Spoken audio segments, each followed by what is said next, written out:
The woodland I manage is owned by the Nature Conservancy of Wisconsin. It's called the Guido Rahr Senior Tenderfoot Forest Reserve. It's 961 acres, of which 500 acres is the most beautiful old-growth hemlock and mixed hardwoods you can ever imagine. It's probably, if not the largest, one of the 2 or 3 top largest stands of old-growth hemlock mixed hardwood left in the state of Wisconsin.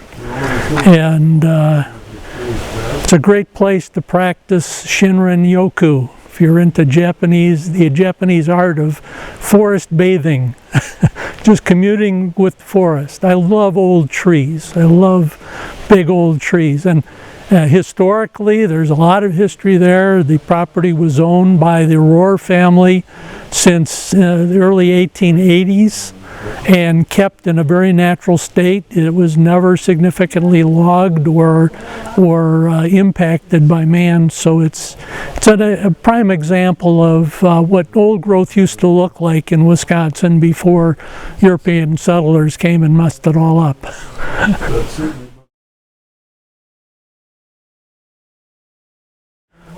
The benefits of controlling invasive plants is extensive. Invasive plants by their nature are very invasive. They are adapted to spreading very easily and literally taking over natural habitats, natural environments, and literally destroying the ecology of these systems. And it's kind of a tough sell. People up here, at least in northern Wisconsin, were very much on board with controlling aquatic invasive species because they can be sold that it impacts their shoreland values, the property values, and makes the lake hard to use and play in.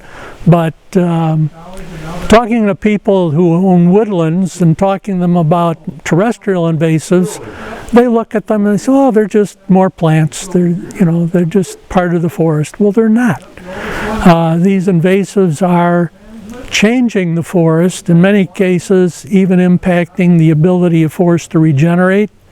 Some of the invasives are capable of releasing substances that impact or inhibit the growth of other species, native species around them.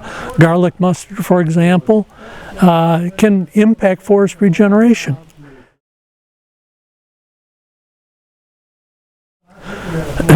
As far as my work on the Tenderfoot Reserve, the Nature Conservancy purchased that land from the Rahr family back in 2005 officially. And I didn't learn about it until the spring of 2006, and then I lobbied the Nature Conservancy because I live right near there. I was very familiar with Tenderfoot Lake, which is the shoreline, and so I lobbied them. I wanted to be the stewardship volunteer of that property. It took me about a year to break through, but I finally convinced them, and I met Matt Dahlman, now the deputy director of TNC in Wisconsin. He gave me a tour of the property. When I did sign up for it, I thought I was going to be just maintaining the trails, cutting up trees that fell across trails and mowing occasionally, that sort of thing.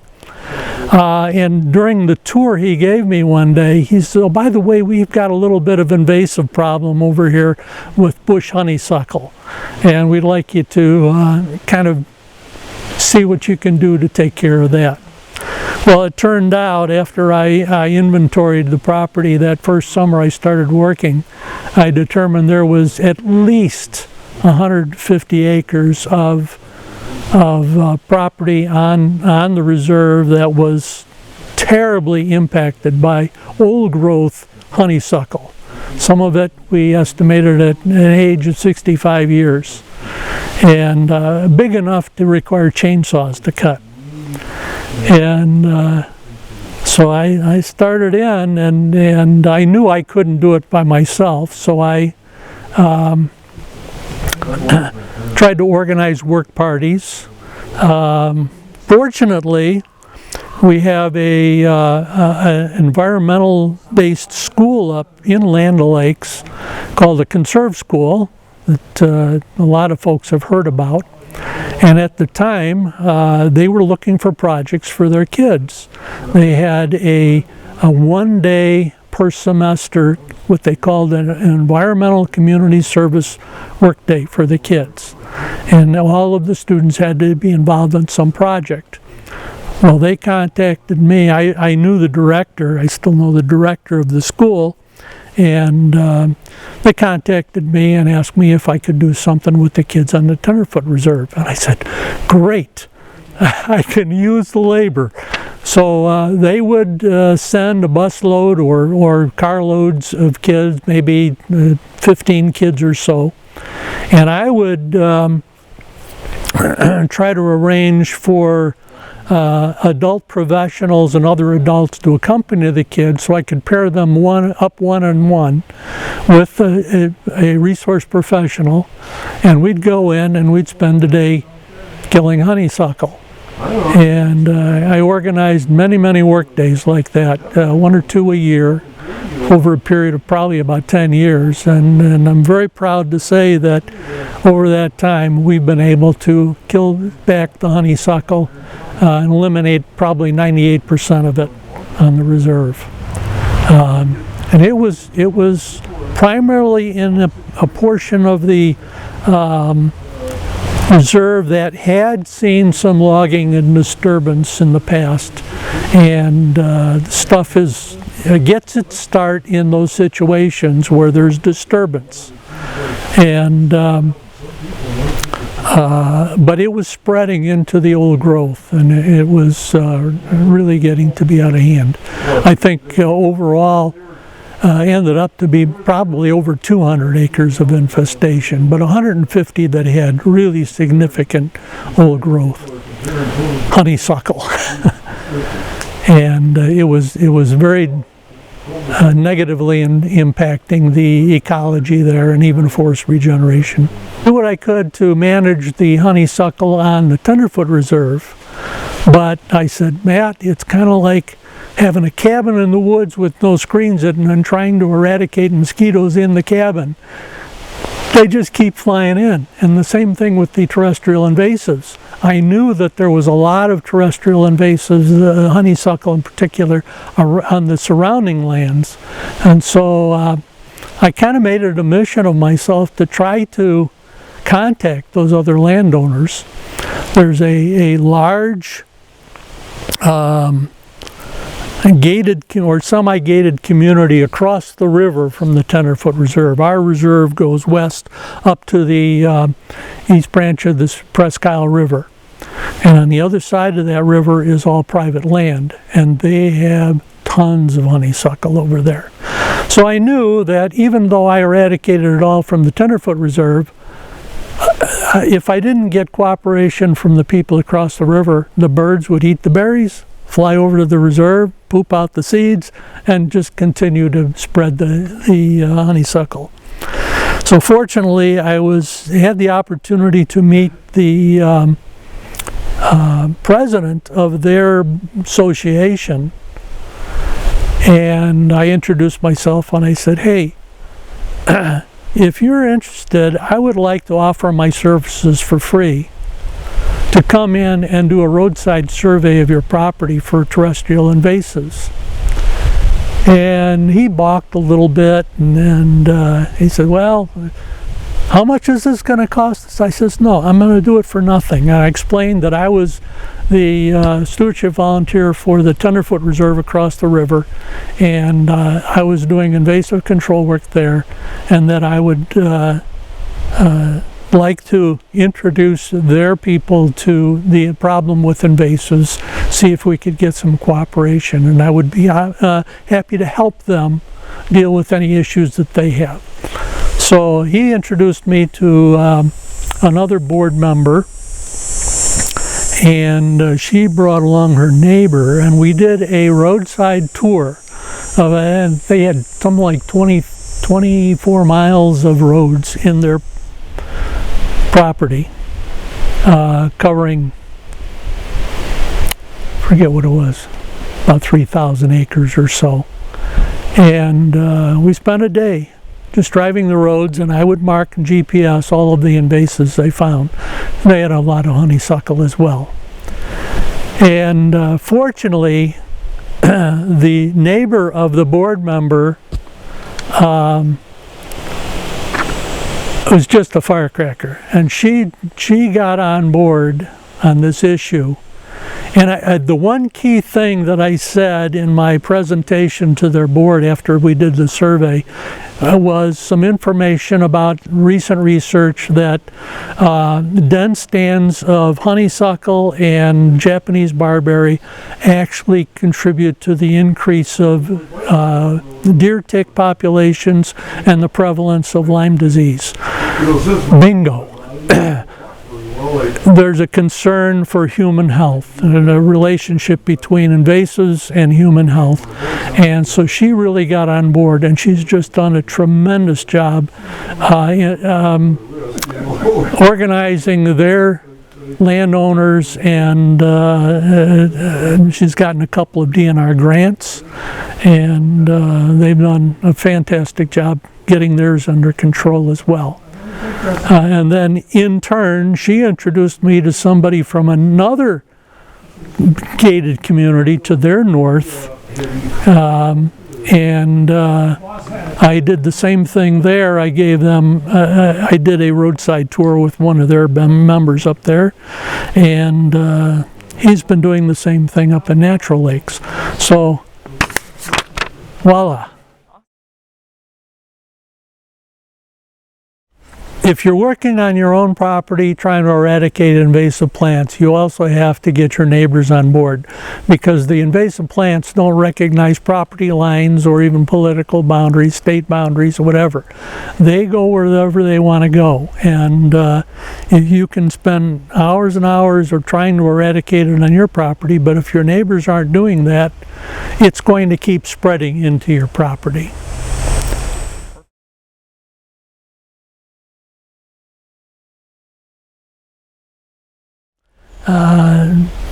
Educational outreach is important. You have to explain to them why these invasives are bad and what you're trying to accomplish. As I said before, you have to find something that triggers their interest. The connection between invasives and destroying the quality of their property is one, or maybe they're more concerned with human health concerns, things like Japanese barberry or honeysuckle. If growing in dense stands not only makes your property look ugly, and it impacts the biological or ecological balance of your property, but it also creates a health hazard, because it promotes the increase in tendency for your property to support deer ticks, which in turn increase the likelihood of Lyme disease. So that health connection. Or if you have something like wild parsnip, the fact that it can cause this chemical reaction due to sunlight and causing severe blistering of the skin. Find something like that piques their interest, then they're more likely to get on board. And then maybe invite them to help with some invasive control work, see what it's all about, whether it's on your land or their land. Maybe offer to help them a little bit. And I found with trying to get volunteer groups together, bring food. That's always a good way to get them to come. You know, there's a physicist by the name of Chet Ramo, who's also kind of a philosopher and an author. And one of his quotes that I love is, he says something like, and I'll paraphrase it, he said, in order to to truly care about something, you need two things. You need knowledge and you need love. First, you need love to want to do something, you know, to look at something from an objective point of view. And then secondly, you need the knowledge, because without knowledge, you don't know what you're looking at. So, you know, keep those two things in mind. Talking to landowners, find out what they love about their property, and then try to explain to them how invasives are impacting the quality of that property.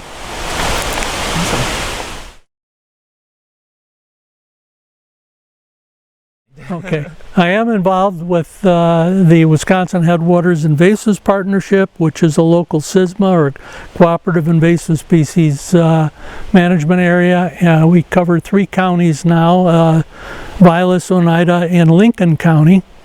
And yeah, I'm a charter member. I was there for the very first steering committee meeting with a guy by the name of Ted Ritter, who was at the time the invasive species coordinator for Vilas County's Land and Water Conservation Department, and a great guy. He's retired since and has been replaced by 2 people, so he was quite a hard worker. But he was the one who originated the whole concept of this Wisconsin Headwaters Invasive Partnership, and I think that was back in 2007. The Wisconsin Headwaters Invasive Partnership initially had a lot of role in doing educational outreach, trying to reach different landowners. Now we're actually getting involved in trying to get township boards on board with the whole idea of terrestrial invasive species control, and just early stages of that.